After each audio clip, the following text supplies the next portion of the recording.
Hello friends, welcome to another video of stock market. Friends, आज के इस video में हम लोग बात करें निफ्टी के बारे में। अगर आज निफ्टी देखा जाए तो कल के दिन निफ्टी बहुत बुरी तरह से क्रैश किया, बट आज के दिन निफ्टी में रिकवर होता हुआ देखने को मिल रहा है। अच्छी ग्रोथ आज देखने को मिला और टैरिफ को लेकर भी अपडेट आने वाला है, जिसका कब कितने बजे अनाउंसमेंट होगा टैरिफ को लेकर और इस कौन कौन से सेक्टर्स को ज़्यादा इंपैक्ट कर सकता है टैरिफ। तो आज इस वीडियो में हम लोग इन सभी पॉइंट्स को जानेंगे और चलिए फ्रेंड्स वीडियो स्टार्ट करते हैं।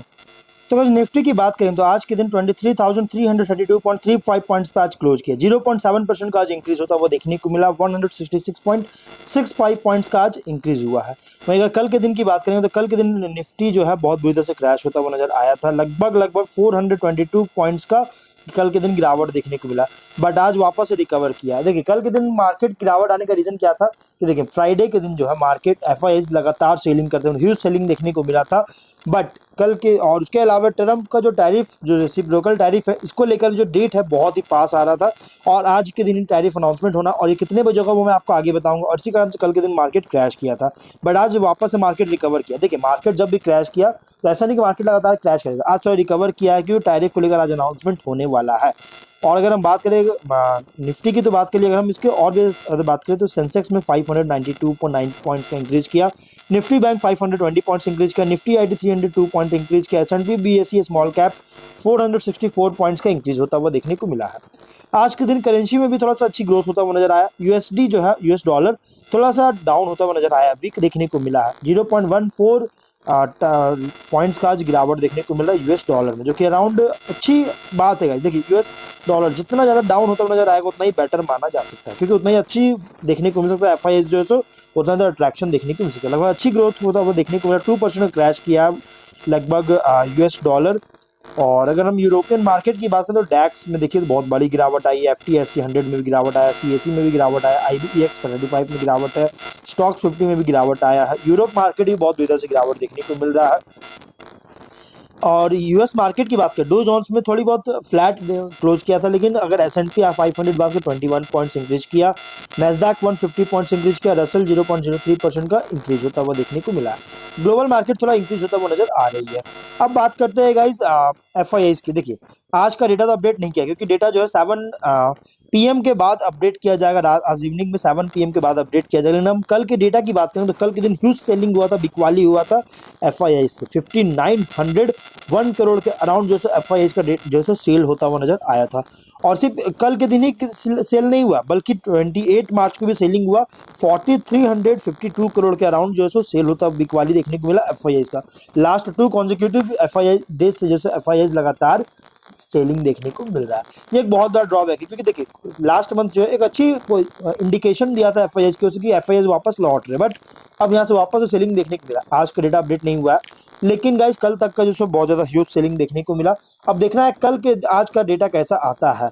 और यहाँ पे सेलिंग होने का सबसे बड़ा रीजन क्या है? रेसिप्रोकल टैरिफ, जो कि रेट बहुत ही नज़दीक आ रहा है, ये एक बहुत बड़ा रीजन है। अब बात करते हैं कितने बजे टैरिफ लगेगा। देखिए ग्लोबल ट्रेड एज पर यूएस प्रेसिडेंट डोनाल्ड ट्रंप जो एक्सपेक्ट आज नई कंट्री स्पेसिफिक टैरिफ्स को लेकर जो वेंसडे को अनाउंस करेंगे व्हाइट हाउस रोज गार्डन में। और जो टाइम जो होगा रेसिप्रोकल टैरिफ को लेकर 4 PM टाइम होगा।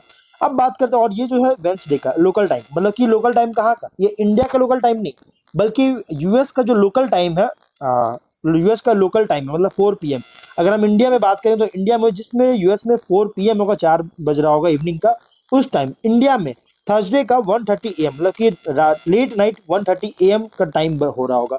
मतलब कि जो टैरिफ को जो अनाउंसमेंट होगा रेसिप्रोकल टैरिफ का अनाउंसमेंट इंडिया में अगर हम बात करेंगे तो 1:30 AM में इसका अनाउंसमेंट किया जाएगा टैरिफ को लेकर।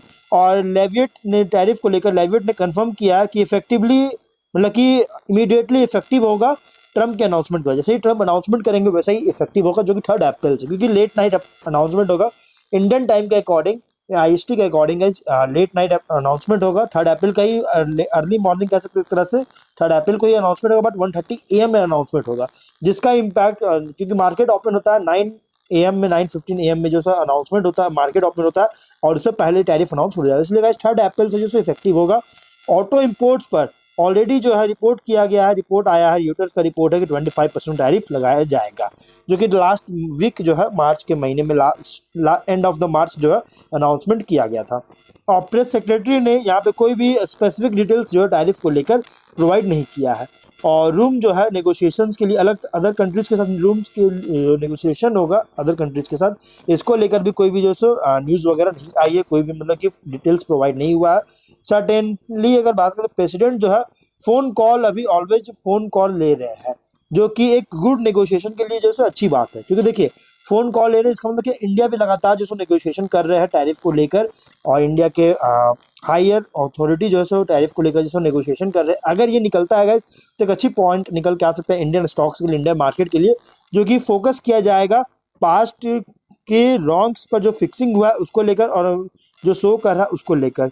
और इसी वजह से गाइस यहाँ पे देखिए तो टैरिफ को लेकर यहाँ पे जो सो अनाउंसमेंट किया जाएगा यूएस की ओर से आज रात में 1:30 AM में। और यहाँ पे अगर बात करेगा इस टैरिफ को लेकर कि कौन कौन से सेक्टर्स को इम्पैक्ट करेगा, तो देखिए इसका जो बहुत ज़्यादा हाई इम्पैक्ट करेगा इसमें से है गाइस फर्स्ट सेक्टर की बात करेंगे तो इलेक्ट्रॉनिक्स है। क्योंकि इंडिया की जो लार्जेस्ट एक्सपोर्ट होता है ये यूएस में होता है, जो कि अंडर थ्रेट है। लगभग 14% का एक्सपोर्ट होता है वो ओनली सिर्फ और सिर्फ अमेरिका में होता है, जिसके कारण जो कि $11.1 बिलियन का होता है एक्सपोर्ट होता है यूएस में, जो कि अराउंड 32% इंडिया की इलेक्ट्रॉनिक एक्सपोर्ट जो सो अकाउंट होता है सिर्फ यूएस में। और इसी वजह से गाइज अगर हम बात करें तो सेक्टोरल टैरिफ जो है डिफरेंशियल है 9% का इस इंडस्ट्री में, जो कि एक हिट कर सकता है क्योंकि 9% का डिफरेंशियल है। तो 9% क्योंकि अमेरिका का क्या कहना था जितना टैरिफ वो हम पर लगाएंगे उतना ही टैरिफ हम भी उन पर लगाएंगे। तो गाइज 9% का डिफरेंशियल होने के कारण ये 9% वापस अगर टैरिफ इंक्रीज होता है तो जो इलेक्ट्रॉनिक सेक्टर है बहुत बड़ा इंपैक्ट कर सकता है। क्योंकि इंडिया में आईफोन असेंबल किया जाता है प्रीडोमिनेटली आईफोन्स और जैसी कंपनी आईफोन्स वगैरह जो असेंबल होती है। अगर टैरिफ इंक्रीज होता है शार्पली इंक्रीज होता है तो ये फोर्स कर सकता है एप्पल और अदर मैन्युफैक्चरर्स को कि वो अपने जो इंडियन प्रोडक्शन स्ट्रेटजी है इसको रिथिंक कर सके, जिससे बहुत बड़ा इंपैक्ट कर सकता है इंडिया में। और सेकंड जो सेक्टर है इसमें है जेम्स एंड ज्वेलरी, जो कि $9.9 बिलियन का ट्रेड होता है यूएस के साथ, जो कि अनसर्टेनिटी फेस कर सकती है। जेम्स एंड ज्वेलरी सेक्टर जो कि India one of the global leader है, जो कि सिग्निफिकेंट रिस्क में आ रही है, जो कि अराउंड 30% का यूएस अकाउंट जनरेट होता है इंडिया के एक्सपोर्ट्स में, जो कि $33 बिलियन का होता है, जिसमें से $9.9 बिलियन का यूएस में एक्सपोर्ट होता है इस कैटेगरी में, जिसमें include cut and polish diamonds, studded and gold jewellery, lab grown diamonds. और इसीलिए गाइस हेफ्टी टैरिफ इंडिया पर लगाती है यूएस, तो इसके वजह से जो एक्सपोर्ट जो है एक्सपोर्ट को हेवली हर्ट कर सकता है, जिससे इजी टू शिफ्ट हो सकता है, जो कि मेनी ऑफ दिस प्रोडक्ट्स का जो है अदर कंट्रीज में जो इसके लिए शिफ्ट हो सकता है जहां पे लोअर टैरिफ लगाया जा रहा है, जिसके कारण इंडियन मैन्युफैक्चरर्स जो है सिंगापुर, यूएई, ओमान जैसी कंट्रीज में रिलोकेट कर सकते हैं अगर हेफ्टी टैरिफ लगाती है इंडियन एक्सपोर्ट्स पर इसके वजह से। और यहाँ पे थर्ड सेक्टर है फार्मास्यूटिकल्स, जो कि क्रिटिकल इंडस्ट्री है और इंडिया सप्लाई करता है around 47% US generic drug import जो होता है वॉल्यूम के बाई वॉल्यूम, इसका 47% इंडिया सप्लाई करती है, जिसके कारण अमेरिका के हेल्थ केयर सिस्टम में एक वाइटल पार्टनर बन रहा है। और low value high growth nature जो है इंडिया की जेनरिक ड्रग एक्सपोर्ट्स का, इसके कारण लो कॉस्ट लगाया जाता है, रिफ्लेक्ट करता है इंडियन फार्मा प्रोडक्ट्स पर, जिसके कारण अट्रैक्टिव है यूएस के लिए।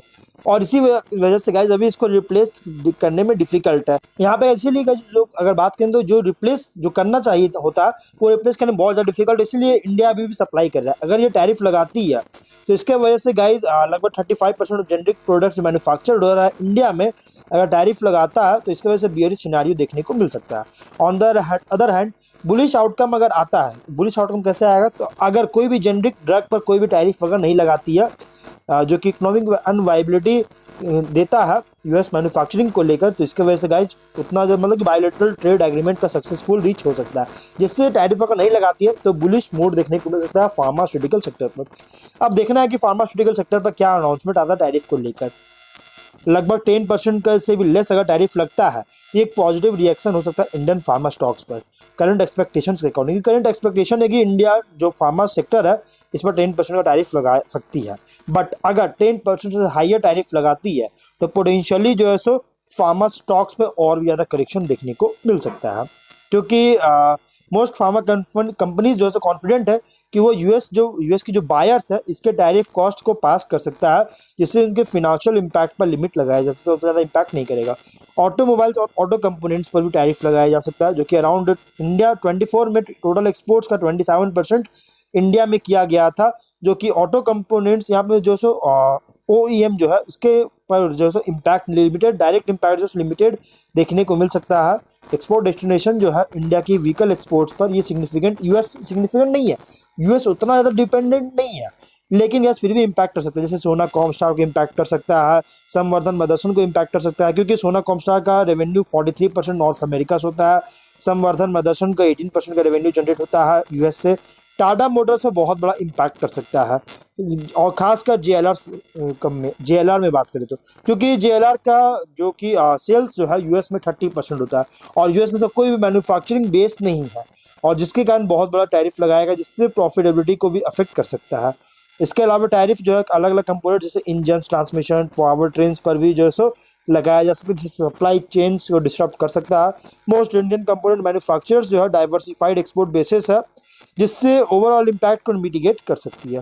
फिफ्थ है टेक्सटाइल्स एंड एप्पल्स, जो कि यूएस में इस सेक्टर का 28% एक्सपोर्ट किया जाता है, लगभग 9.6 बिलियन यूएस डॉलर का, और इस लगभग इंडस्ट्री का टोटल एक्सपोर्ट्स का जो 28% के लिए यहाँ पे यहाँ पे किया जा रहा है, मतलब 28% यूएस में एक्सपोर्ट होता है। इस सेक्टर में कंपटीशन अदर कंट्रीज से बहुत ज़्यादा फेस कर रहा है, जैसे बांग्लादेश, वियतनाम।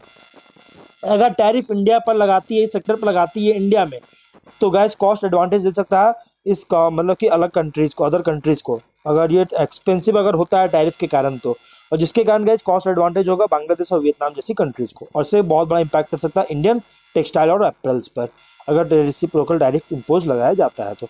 आईटी स्टॉक्स को भी इम्पैक्ट कर सकता है, जो कि यहाँ पे आप देख सकते हैं, लगभग यूएस इकोनॉमिक ग्रोथ जो है सो इम्पैक्ट कर रहा है ट्रेड वॉर होने के कारण, जिसके कारण गाइज यहाँ पे बहुत ज़्यादा इम्पैक्ट देखने को मिल सकता है। अगर यूएस की इकोनॉमी स्लो डाउन होती है तो गाइज इसकी वजह से हिट कर सकता है आईटी स्टॉक्स को, क्योंकि देखिए भले टैरिफ ना लगाए, लेकिन अगर यूएस की इकोनॉमी स्लो डाउन होता है ना, देखिए टैरिफ अगर लगाया तो ये ऐसा नहीं है कि यूएस की इकोनॉमी स्लो डाउन नहीं होगा। हाँ, शॉर्ट टर्म में भले यूएस अच्छी पैसा कमा सकती है, लेकिन लॉन्ग टर्म में ये जो टैरिफ लगाया जा रहा है इससे बड़ा इंपैक्ट कर सकता है, जिससे यूएस की इकोनॉमी स्लो डाउन होगा, और इससे आईटी इम्पैक्ट बहुत ज़्यादा पड़ेगा, आईटी स्टॉक्स पे बहुत ज़्यादा इंपैक्ट करेगा। और ये इस चीज़ को टैरिफ के बाद जो है सो टैरिफ जो लगेगा ना, इसके बाद एफआईएस का भी जो है सो फ्लोज देखने को मिला कि एफआईएस किस तरह से फ्लो कर रहा है, आउटफ्लो हो रहा है या फिर इनफ्लो हो रहा है टैरिफ अनाउंसमेंट होने के बाद, क्योंकि उसके बाद थोड़ा सा वोलेटिलिटी देखने को मिल सकता है। ऑटो सेल्स की बात करेंगे तो गाइस ऑटो सेल्स का डेटा आ चुका है। Hyundai का सेल्स जो है 2.6% इंक्रीज होता हुआ देखने को मिला है। टाटा मोटर्स का सेल फ्लैट देखने को मिला है, जबकि JLR में अगर देखा जाए तो यहाँ पे थोड़ा सा सफर करता हुआ नजर आया है। यहाँ पे जिसमें डोमेस्टिक सेल्स 5% डाउन है, डोमेस्टिक सेल्स यहाँ पे डाउन है, कॉमर्शियल व्हीकल भी डाउन है, पैसेंजर व्हीकल इंक्रीज हुआ है, पैसेंजर व्हीकल वाले 3% का इंक्रीज होता हुआ देखने को मिला। मारुति सुजुकी 3.1% का इंक्रीज किया, जो कि यहाँ देख सकते हैं। मारुति सुजुकी एक्सपोर्ट ज़्यादा कर रही है, 27% का इंक्रीज किया, अगर टैरिफ लगता है तो बहुत बड़ा इंपैक्ट कर सकता है। अशोक लीलैंड 6% इंक्रीज होता हुआ देखने को मिल रहा है, आप यहाँ देख सकते हैं।